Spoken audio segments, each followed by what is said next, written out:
இந்த திரிஃபலா அப்படின்றது கட்டுக்காய், நெல்லிக்காய், தாண்டிக்காய் இது மூணுமே ஒன்று சேர்த்த ஒரு கலவை தான் திரிஃபலா சூரணம் அப்படின்றது. இந்த திரிஃபலா சூரணத்தில் மூலப்பொருளாக இருக்கக்கூடிய தாண்டிக்காய் பற்றி தான் இன்றைக்கி நிகழ்ச்சியில் நம்ம பார்க்க போகிறோம். இந்த தாண்டிக்காய் அப்படின்றது ரொம்ப குறிப்பாக செரிமானத்தை சீராக வைத்து மல சிக்கல் ஏற்படக்கூடிய வாய்ப்பை ரொம்பவே கம்மி பண்ணிடும். ஒருவேளை உங்களில் யாருக்காவது சாப்பிட்ட உடனே புளிச்சேப்பம் வர மாதிரி இருக்குது, ப்ளோட்டிங் அதிகமாக இருக்குது, வயிறு உப்புசம் அதிகமாக இருக்குது, இல்லை மலச்சிக்கல் இருக்குது அப்படின்றவங்களாம் நாட்டு மருந்து கடையில் ஆயுர்வேதா சித்தா மெடிக்கல் ஷாப்பில் தாண்டிக்காய் பவுடர் ஃபார்மில் பொடி மாதிரி வாங்கி வீட்டில் வைத்துக்கோங்க. ஒரு நாளைக்கு ஒருத்தருக்கு 3 கிராம் அளவு நீங்கள் எடுத்துக்கலாம்.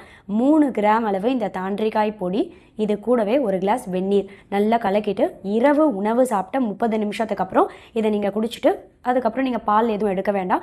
இதுதான் லாஸ்ட் ஃபுட்டாக இருக்கணும், அந்த நாளோட கடைசி உணவாக இருக்கணும். முதல் முக்கியமான உடல் உறுப்பு நுரையீரல் உறுப்பு. நுரையீரலில் தேங்கியிருக்க கழிவுகள் அத்தனையும் வெளியேற்றம் செய்து நுரையீரல் உறுப்பை தூய்மைப்படுத்தி ஆரோக்கியமாக செயல்பட வைக்கும். ஆஸ்துமா பிரச்சனை இருக்குது, இல்லை யாருக்காவது உங்களில் பிராங்கைட்டிஸ் பிரச்சனை இருக்குது அப்படின்னா அந்த பாதிப்பு, அந்த நோயோட தீவிரத்தை படிப்படியாக கம்மி பண்ணுறதுக்கும் இந்த தாண்டிக்காய் அப்படின்றது ரொம்பவே உதவியாக இருக்கும். இப்போ சளி அடிக்கடி வருது, நெஞ்சு சளி அதிகமாக இருக்குது, வறட்டு இருமல் அதிகமாக இருக்குது, இல்லை தொண்டை கட்டு அதிகமாக இருக்குது, சோர் த்ரோட் அதிகமாக இருக்குது அப்படின்றவங்களாம் தாண்டிக்காய் எப்படி பயன்படுத்தலான்னு பார்த்தீங்கன்னா 3 கிராம் அளவுக்கு தாண்டிக்காய் எடுத்துக்கோங்க. அதிகபட்சம் 4 கிராம், அதுக்கு மேலே வேண்டாம். 3லேருந்து 4 கிராம் வரைக்கும் தாண்டிக்காய் பொடியை கையிலேயே எடுத்துக்கோங்க.